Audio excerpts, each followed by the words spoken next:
Hi, I'm Zoe, and I made this game.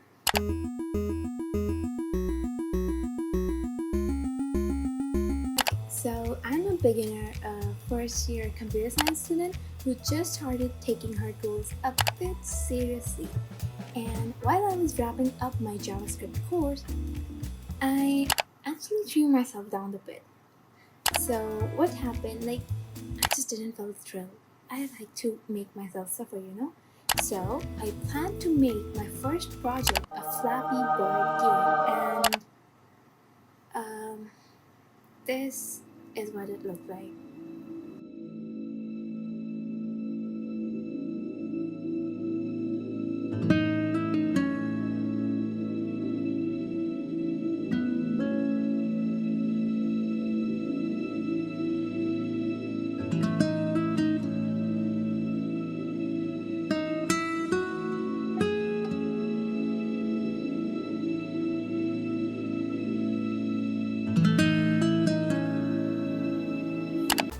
And trust me, I was like, I felt like I was a director of the new ORV live action.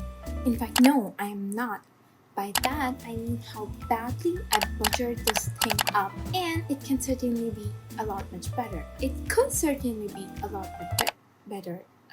Sorry, I stutter a lot. Blah blah blah. Fast forward, I slammed my laptop up and started scrolling reels and shorts and TikToks to cool down my dissatisfaction. Because, trust me, who does not? When you feel frustrated with anything, you just throw that away and then take a look at it later. So yeah, it didn't work, and I constantly thought about how bad it looked and stuff.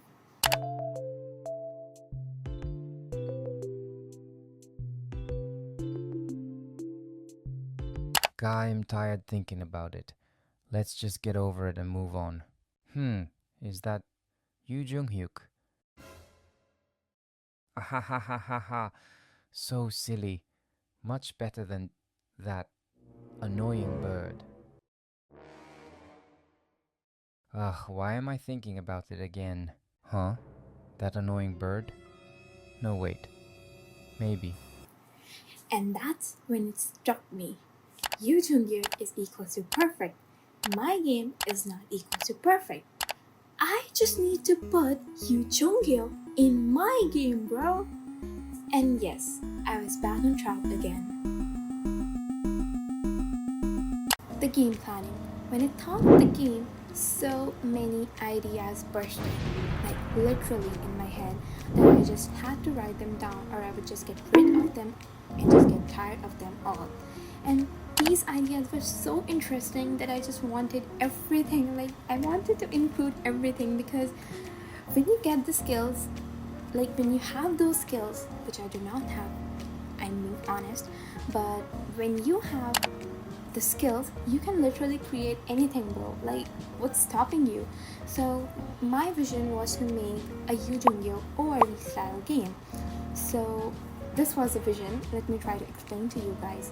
Vision was a system style menus. The system style as in the system pop-ups that Kim Dokja gets. I just wanted them to be in my game because I love those pop-ups. There's so many manhwas and so many stories with the reincarnation thingy and system stuff. They look really cool, and I just thought they would look really cool for the menus. So we will have a system style menus, a home screen that will have 3 buttons. Those 3 buttons will be a button to start the game, a button to view high scores and the recent scores, and a button to view instructions. So yeah, the instruction screen is there just because it looks good, and also the home screen seemed blank without it.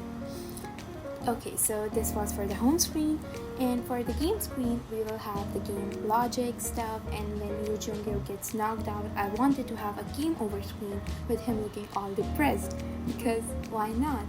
And the vision was something it says regression depression, and then Yu Jung is walking away. It seems so cool, it seems so fun. I just had to make it.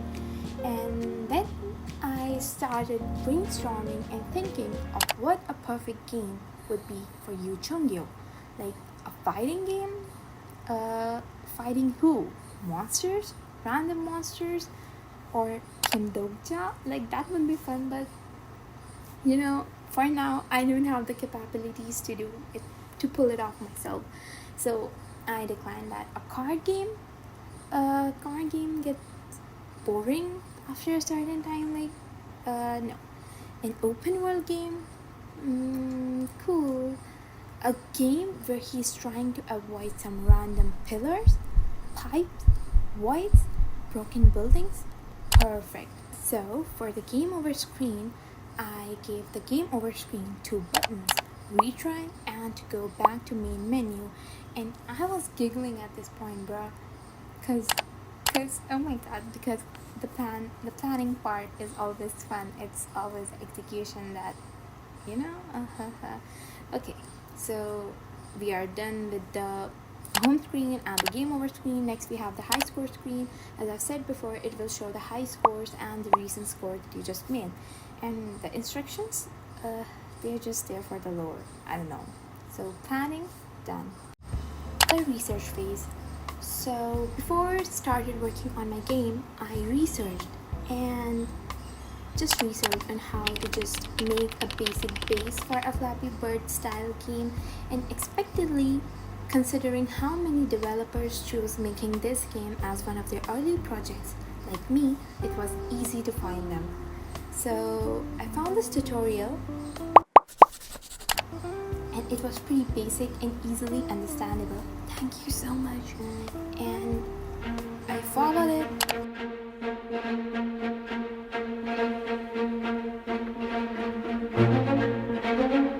And done with the base.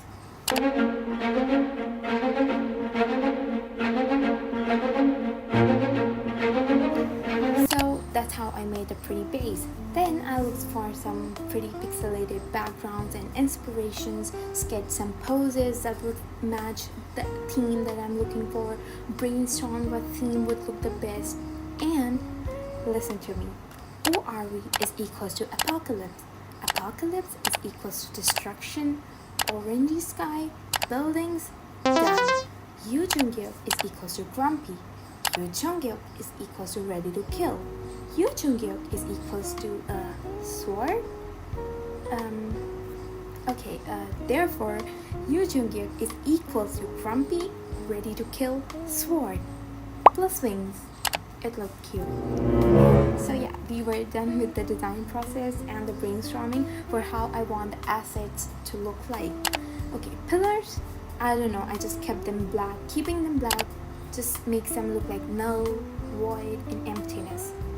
Thinking of the overall theme for the game was pretty much fun, because I don't know, I have read ORV for like, I don't know, so many times, and I also read it back in middle school or something, and I just, after following the tutorial, I got done with the game logic without using that much of my brain juice, because following a tutorial is actually pretty easy. You just follow what that person is doing, and then you can actually study what you did, and it doesn't take that much of your brain juice, rather than compared to when you are making the game logic yourself. Yeah, brace yourself, because this was just the beginning. So for the UI screens and making things up, I got Figma. What I did, I just opened it and edited. So yeah.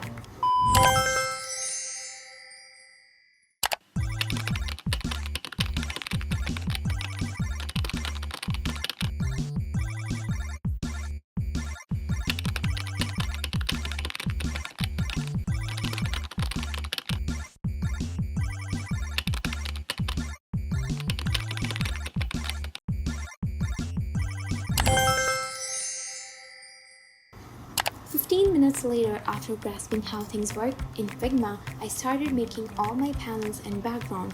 For anyone interested, I just changed the panel's color, added my background image, and just typed the content in that I thought would look cool and fit the vibe just right.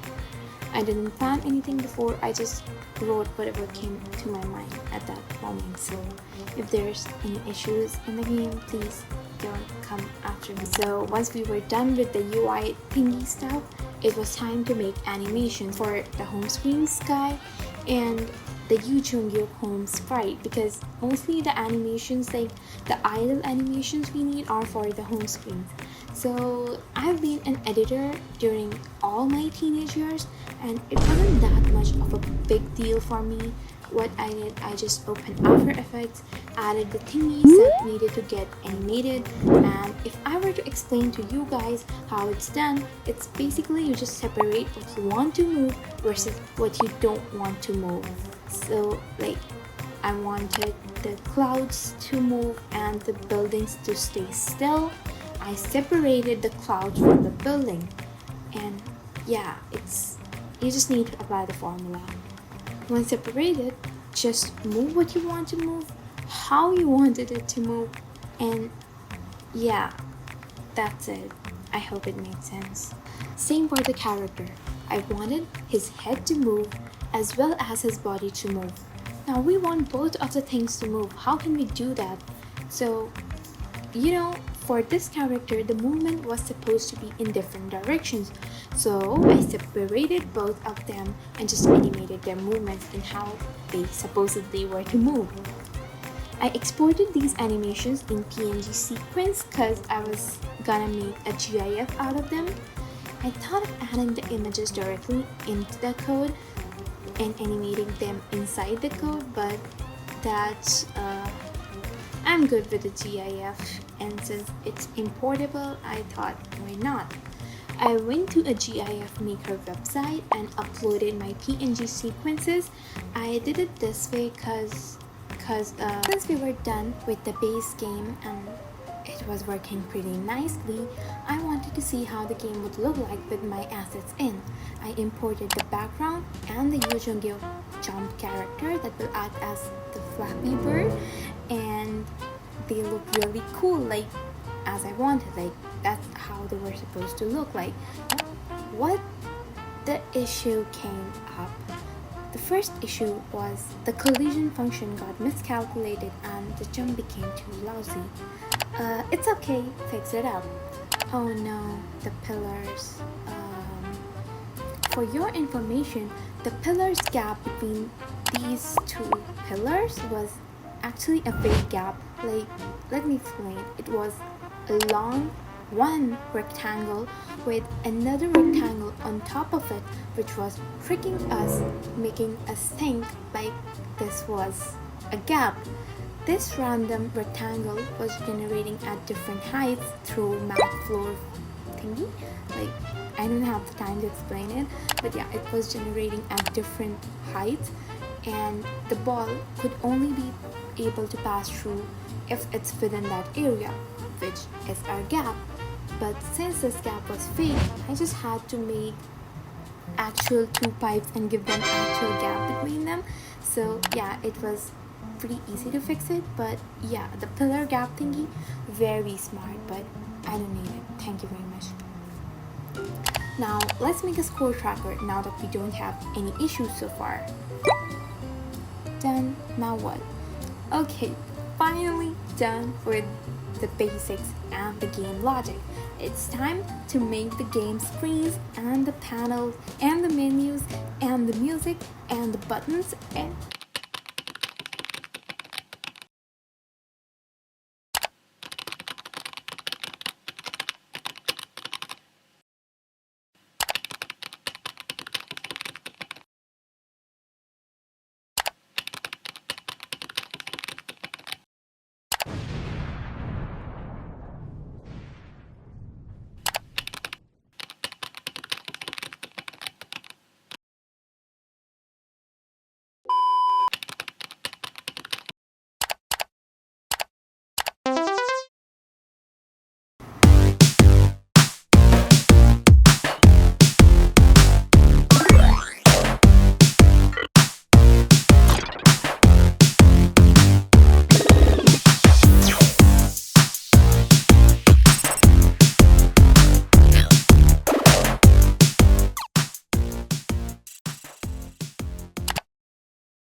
drawing something.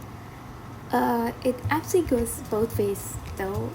You can draw shapes, you can animate them, you can make them do cool stuff with them, you can and you can also draw things to draw them out, like screens, buttons, and yeah, other stuff. So like you can draw, but you can also draw things out. Like, do you get me?